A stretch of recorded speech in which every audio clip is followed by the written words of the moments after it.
जय श्री राधे कृष्ण। आप सभी का आपके अपने YouTube channel V K Mishra present में बहुत बहुत स्वागत है। आइए आज आप सब जानेंगे वर्ष 2025 में भाद्रपद अमावस्या कुश ग्रहणी अमावस्या कब है।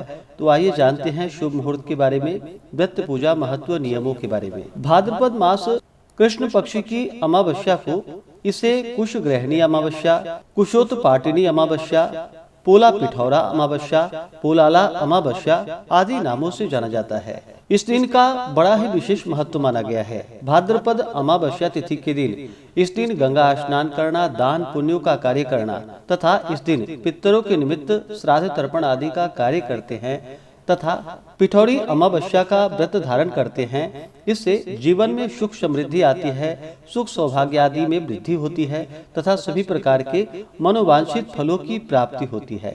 इस दिन जहाँ तक हो सके गंगा में स्नान करना चाहिए, अपने पितरों के निमित्त श्राद्ध तर्पण आदि का कार्य करना चाहिए तथा इस दिन वर्ष भर पूजन के लिए जो कुशा लाई जाती है वह इसी दिन ग्रहण की जाती है, तो यह भी लानी चाहिए। और इस दिन 64 योगिनी की आटे की मूर्ति बना करके साथ में भगवान गणेश जी की जो की पूजा की जाती है पिठौरी अमावस्या के व्रत में।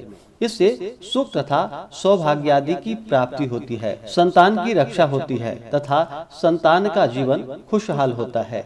इसे दक्षिण भारत में जो कि पोलाला अमावस्या के नाम से भी जाना जाता है। भाद्रपद मास की अमावस्या तिथि प्रारंभ समय 22 अगस्त 2025 दिन शुक्रवार सुबह 11:58 और अमावस्या तिथि की जो समाप्ति है वह 23 अगस्त 2025 दिन शनिवार सुबह 11:38 पे अमावस्या तिथि की समाप्ति है। तो चंद्रोदय व्यापिनी के अनुसार व्रत की अमावस्या और मध्याह्न व्यापिनी के अनुसार श्राद्ध तर्पण की अमावस्या जो कि 22 अगस्त 2025 दिन शुक्रवार को व्रत की अमावस्या है तथा इस दिन दोपहर के समय में पितरों के निमित्त श्राद्ध तर्पण आदि का कार्य किया जाएगा। और 23 अगस्त को शनिवार के दिन जो कि स्नान दान की अमावस्या है तथा इस दिन कुश ग्रहणी अमावस्या है। कुश जो ग्रहण करनी चाहिए वह 23 अगस्त को किया जाएगा शनिवार के दिन। 22 और 23 अगस्त को ब्रह्म मुहूर्त का समय सुबह 4:26 से सुबह 5:10 तक होगा। प्रातः काल पूजा का शुभ मुहूर्त सुबह 4:58 से सुबह 5:55 तक होगा।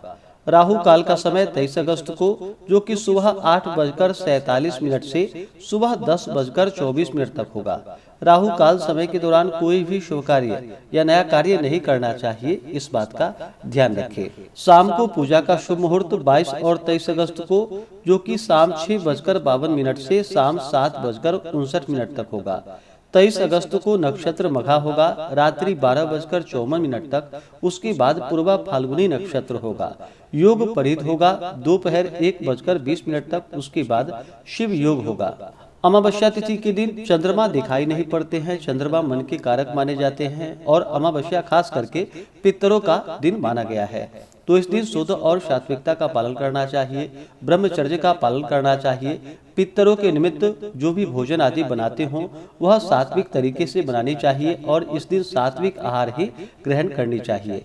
मांस, मदिरा, लहसुन, प्याज आदि का प्रयोग इस दिन नहीं करना चाहिए। जहाँ तक हो सके ब्राह्मणों को भोजन करवाए, ब्राह्मणों को दान और दक्षिणा दे, गरीबों को भोजन कराए, मछलियों के लिए आटा की गोली बना करके तालाब पोखर आदि में डाले, गाय को हरा चारा खिलाए। माता लक्ष्मी की कृपा प्राप्ति के लिए अमावस्या तिथि पर जो कि कटोरा में चावल भरकर रखे और उस पे कुछ दक्षिणा रख करके उसका दान करना चाहिए।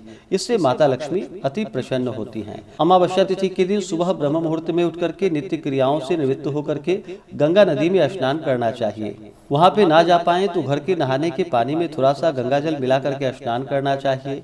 शुद्ध वस्त्र धारण करके भगवान सूर्य नारायण को अर्घ्य प्रदान करे। उसके बाद दान पुण्यों का कार्य करे, ब्राह्मणों को भोजन करवाए। वर्ष भर की पूजा के लिए लाई जाती है और इसे पूर्वाहन व्यापनी ली जाती है। तो 23 अगस्त को है। इस दिन बतलाया गया है शास्त्रों में कि कुशा काशा यवा दुर्वा उसी राशा सकुंदकाः गोधुमा ब्राह्मयोः मौजा दश दर्भाः सबलवजाः, यानी कि 10 प्रकार के कुश बतलाए गए हैं। इनमें से जो मिल सके उसी को ग्रहण करनी चाहिए। जिस कुशा का मूल भाग सुतीक्ष्ण हो, उसमें 7 पत्ती हो, अग्रभाग यानी कि आगे का भाग कटा हुआ न हो और वह हरा हो। वह देव और पितृ दोनों कार्यों में उपयोगी बतलाए गए हैं। उसके लिए भाद्रपद अमावस्या को दर्भ स्थल में जाकर के पूर्व या उत्तर की ओर मुख करके बैठे और फिर प्रार्थना करनी चाहिए। विरंचिना सहोत्पन्ना परमेष्ठिन निसर्गजा नूद सर्वाणि पापानि दर्भ स्वस्ति करो भव। होम फट का उच्चारण करते हुए जो कि कुशा को दाहिने हाथ से उखाड़ करके लानी चाहिए। इसके बाद फिर इसी कुशा का जो कि देव कार्यों में और पितृ कार्यों में अपने दाहिने हाथ की अनामिका उंगली में यानी कि दाहिने हाथ की सबसे छोटी उंगली के बगल में उसी कुशा को अंगूठी रूप में धारण करनी चाहिए।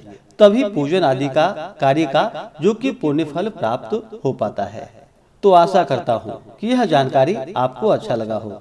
इसी प्रकार से ज्ञानवर्धक जानकारियाँ प्राप्त करते रहने के लिए, व्रत पूजा के बारे में जानने के लिए, कथा को सुनने के लिए चैनल पे अगर आप पहली बार आए हैं तो चैनल को लाल बटन दबा करके सब्सक्राइब करें, साथ में बेल आइकन घंटी को दबाएं ताकि आने वाली वीडियो का नोटिफिकेशन आपको समय से मिलता रहे।